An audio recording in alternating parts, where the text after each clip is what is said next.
Après une ouverture reportée la semaine passée, c'est le 9 décembre qui allait marquer le lancement de la nouvelle saison d'hiver pour Isola 2000. La neige était également de la partie puisqu'une belle couche était tombée la veille. La station avait également choisi cette journée pour inaugurer ses nouveaux équipements.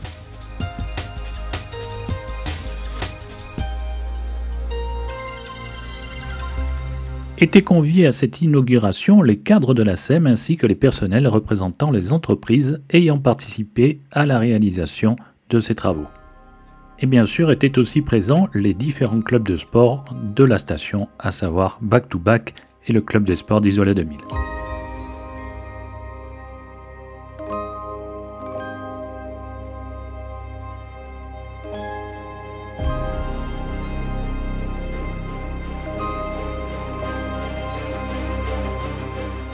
Nous allons retrouver Stéphane Hansen de CTH Engineering, qui a été le maître d'œuvre de ces travaux et qui va nous faire découvrir certains équipements dont dispose le plus long des tapis.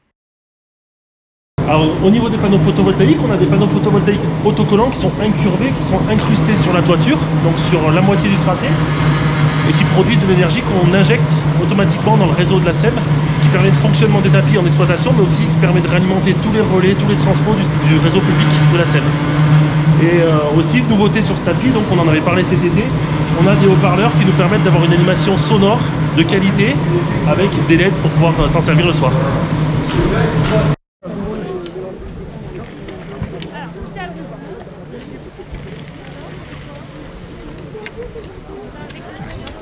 Ça va, Colette?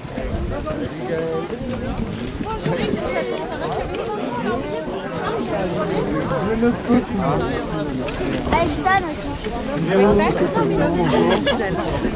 Tous mes compliments en tout cas. Chantier tenu, délai tenu et c'est magnifique.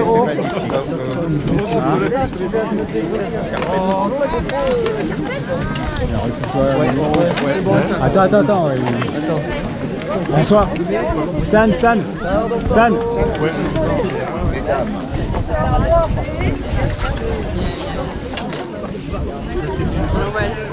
T'es prêts? Allez, 1, 2 et 3. C'est fait.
Sommes.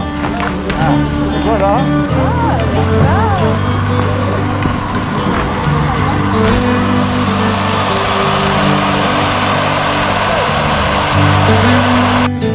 Allez. Bravo.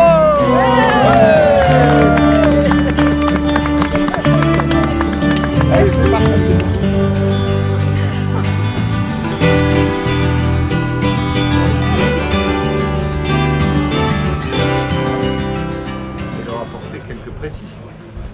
Madame le maire. Je ne sais pas si on a besoin du micro, parce que moi je parle fort en général, mais bon. Bonjour à vous tous, ravi d'être là. Un très grand merci à Christian Estrosi, président du syndicat mixte, de nous faire le plaisir d'être là pour l'ouverture de la station et l'inauguration des tapis. Merci beaucoup Christian, je sais à quel point tu aimes nos stations d'Isola 2000 et d'Oron, et c'est une grande joie pour nous de t'accueillir. Et on peut déjà l'applaudir parce qu'il ne ménage pas ses efforts pour défendre les investissements pour nos stations. Je vais faire très court parce que je sais que vous êtes très pressés d'aller skier ou d'aller rejoindre vos commerces pour quelques années et qu'on va faire durer encore quelques années. Bon, d'abord, c'est un grand bonheur de partager avec Mylène Agnelli, avec Colette Fabron, avec Cédric Issautier qui représente Jean-Pierre, le maire de Saint-Dalmas, et puis avec les élus du conseil de métropole. Je salue Gaël Nofri qui est en charge des transports, qui n'est pas un sujet mince, puisque il faut venir à Isola, naturellement, ou à Auron, ou à Saint-Dalmas. Et puis Franck Martin qui, si les équipes ont commencé à préparer la sous-couche, c'est parce que nous avons des stations au bord de la Méditerranée qui prennent un gros potentiel de neige. Malheureusement, un gros potentiel d'eau à l'automne, mais qui se transforme en gros potentiel de neige au moment de l'hiver. Donc, ce matin, nous ouvrons Auron, nous ouvrons Saint-Dalmas. Il faut le dire, notre station de ski de fond, avec ce front de neige, il est métamorphosé.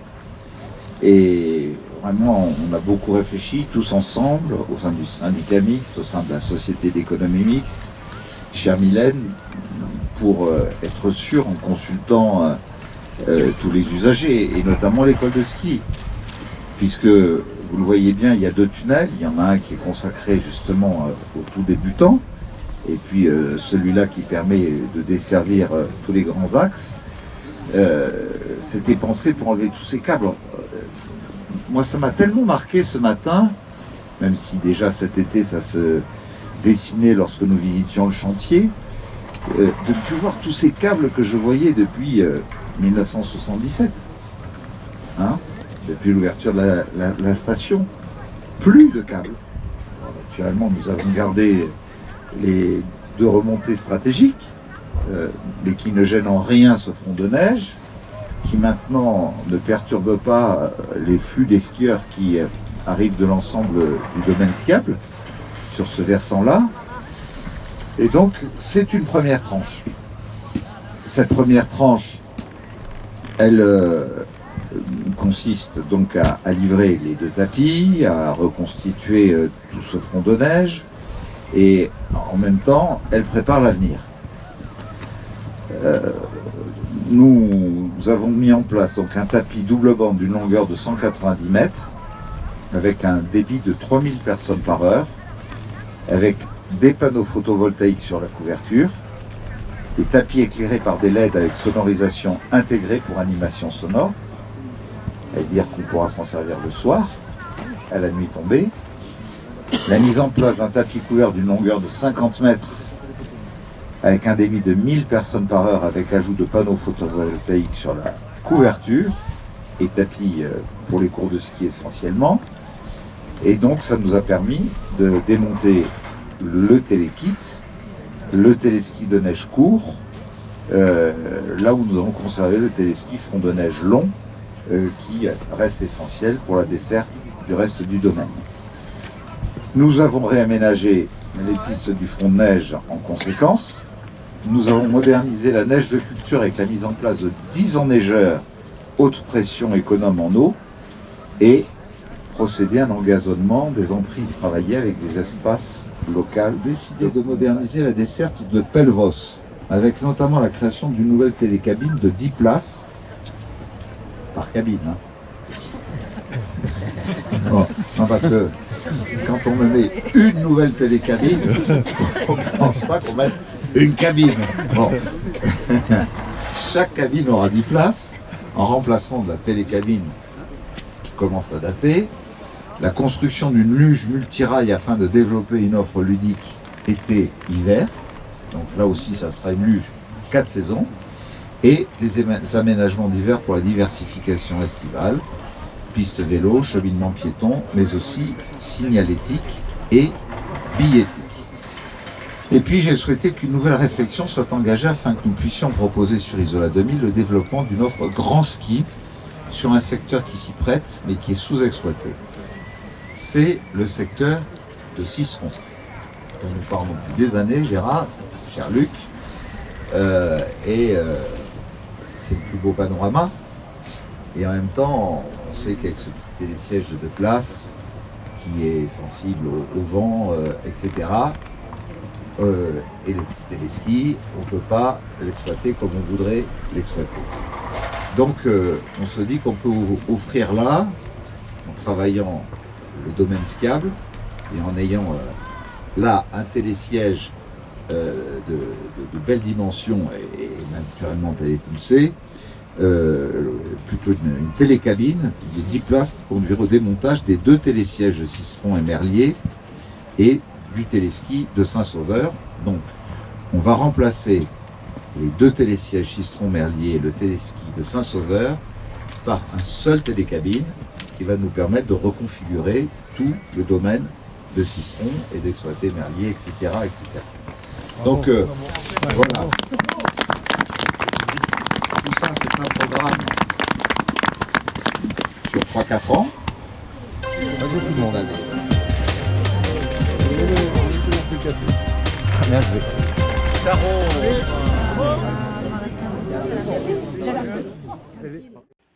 Le lendemain avait lieu une journée découverte de la pratique du ski de randonnée. Certains étaient équipés de splitboard, il s'agit d'une planche de snowboard qui peut se scinder en deux pour adapter l'apparence de 2 skis et ainsi permettre l'ascension d'une pente avec des pots de phoque, tout comme le ski de randonnée. Donc François, toi tu proposes des sorties, des initiations, sorties ski de rando? Pendant les vacances scolaires, oui, je propose des randos en dehors de mes activités à la fédération, où j'organise les compétitions, et quand je suis retour sur Isola, j'essaye d'organiser le plus de randos possible. Donc, comment ça se passe si on va en faire une? Ben, on me contacte et puis on part dans la montagne, à l'aventure, en route vers l'aventure. Ouais. Parce que là, tu parles initiation, il faut avoir un certain niveau déjà. Il faut savoir déjà tenir debout en ski, parce que la base de la rando c'est de monter, mais il y a aussi la descente. C'est vrai? Ah ben, je te donnerai la main en descendant. Hein? Et du coup, quand même avoir un certain niveau, comme je disais tout à l'heure à la radio, c'est se renseigner sur les conditions. Aujourd'hui, on a la chance, on a un grand ciel bleu, il fait bon, ça va être une jolie balade bucolique.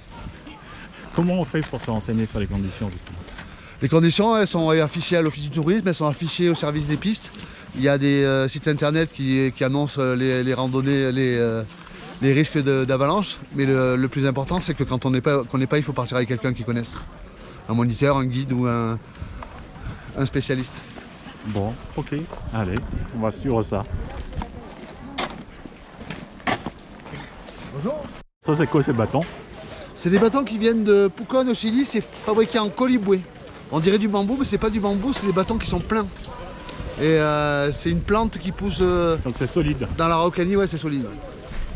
Qui pousse dans l'Araucanie presque partout, et j'ai un de mes meilleurs amis qui fabrique ces bâtons. Et qui des bâtons sur mesure. Ouais.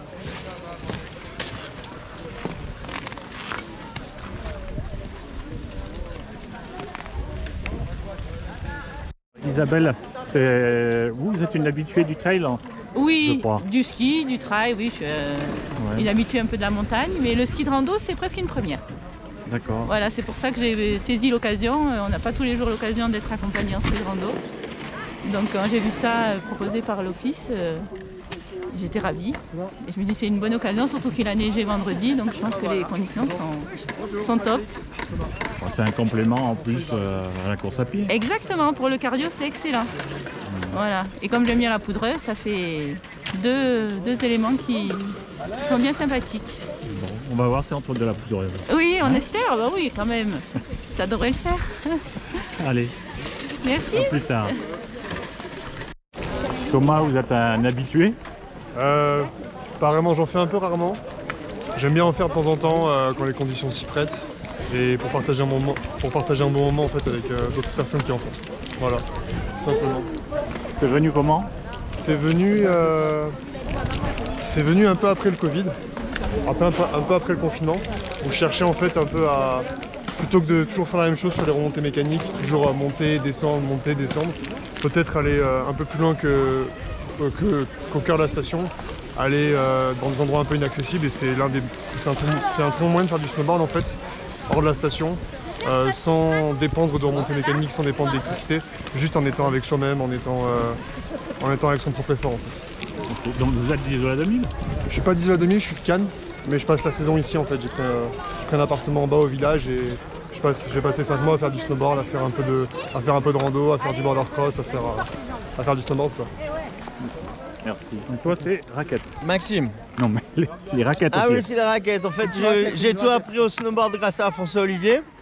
Le problème c'est que j'ai pas le split aujourd'hui, donc je vous suis en raquette. C'est un peu plus difficile généralement dans la poudre, mais aujourd'hui la neige a été damée, donc ça va être facile sur toute la montée. Il n'y a que la face sur col Mercière où on va avoir un petit peu de poudre, alors ça va être plus facile pour vous parce que vous avez les skis ou les splits. Mais moi je monte droit, vous êtes obligé de faire des conversions tout le long. Moi je vais monter un peu plus droit que vous, donc c'est un peu plus physique mais c'est aussi rapide que vous finalement. Bon, allez. Bah écoute, je vous souhaite une bonne randonnée, on va se suivre. Hein. Ouais. Alors on monte le sort dans le dos.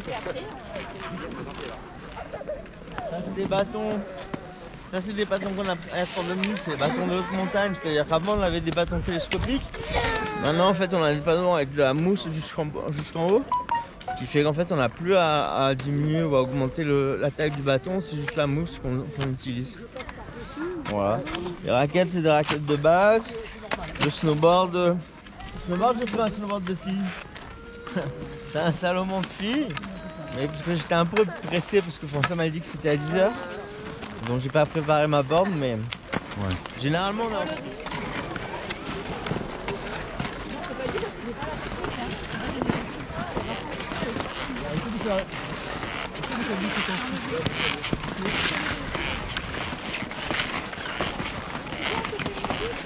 Elle va être bonne la neige, hein? Ouais. Ça a l'air bon. Malheureusement il n'y a pas beaucoup de pluie. Ouais. C'est normal que ce soit inversé. Hein? Oui, ouais. Parce que les parties sont à l'intérieur, les parties de la tâche.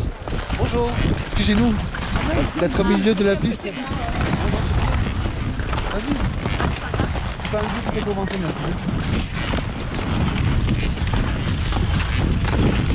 Donc c'est à cause des attaches. Ouais, à cause des attaches, sinon quand tu marches, elles s'entrechoquent.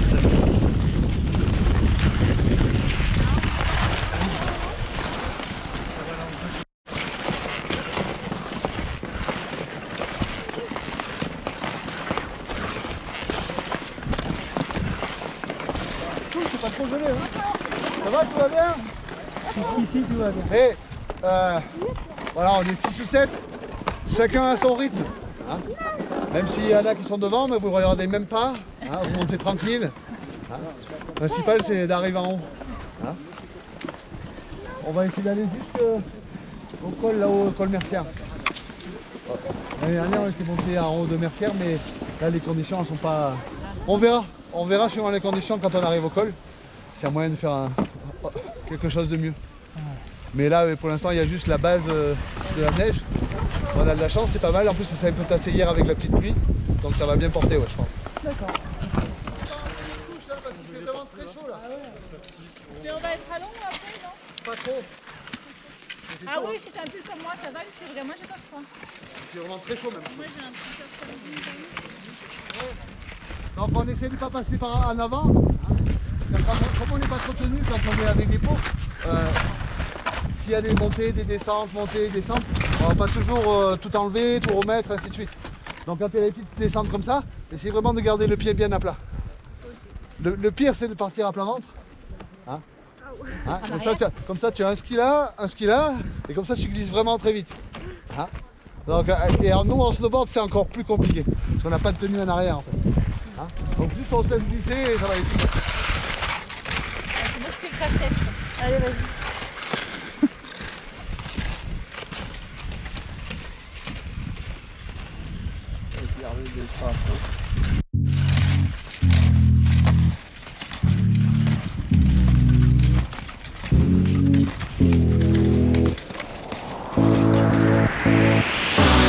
Ils font du trail. Donc ça aide un peu.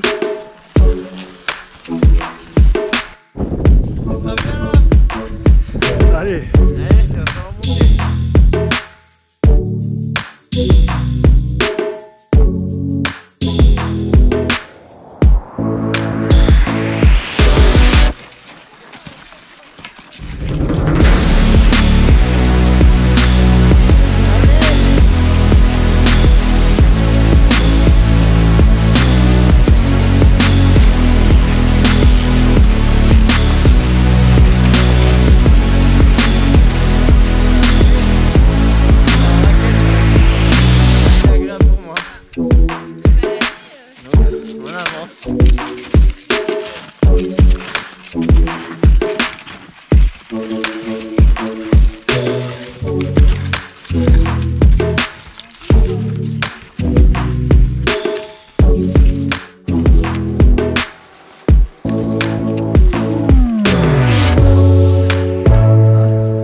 pour ça que j'ai choisi là, parce qu'on n'a pas d'arva, parce qu'on n'a pas le matériel de sécurité.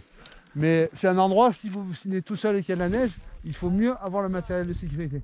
Et se renseigner aussi. Parce qu'il y a des câbles, les pisteurs ils sécurisent les pistes, donc ils envoient des dynamites là-haut pour faire tomber la neige. Donc il faut vraiment, c'est des endroits où il ne faut pas venir n'importe quand. Même en montagne et en général, on ne va pas n'importe où sans savoir. Déjà on dit toujours à quelqu'un où on va, on essaye de se renseigner sur la nivologie et le montant des jeux pour savoir le risque d'avalanche par rapport aux expositions. Et quand on ne connaît pas, il vaut mieux prendre quelqu'un. Après, petit à petit, on fait son expérience, on fait des petites randonnées, et petit à petit, on va de plus en plus loin.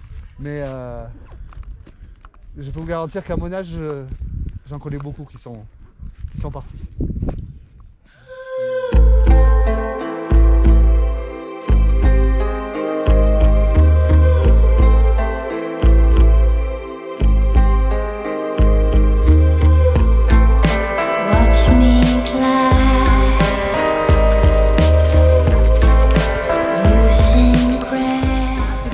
Sont pas trop à l'aise en poudreuse, ils vont nous passer à la fin et comme ça il y a plus de traces et c'est moins difficile à tourner. Après quand on tourne en poudreuse, il faut savoir que le ski ou le snowboard il met plus longtemps à tourner. Donc souvent on a peur parce qu'on sent qu'on prend de la vitesse. Il faut accepter vraiment ce temps où le ski va mettre pour tourner, ou le snowboard il va mettre pour tourner. Parce qu'il faut qu'il pousse la neige pour arriver à faire le virage. Donc automatiquement c'est plus long.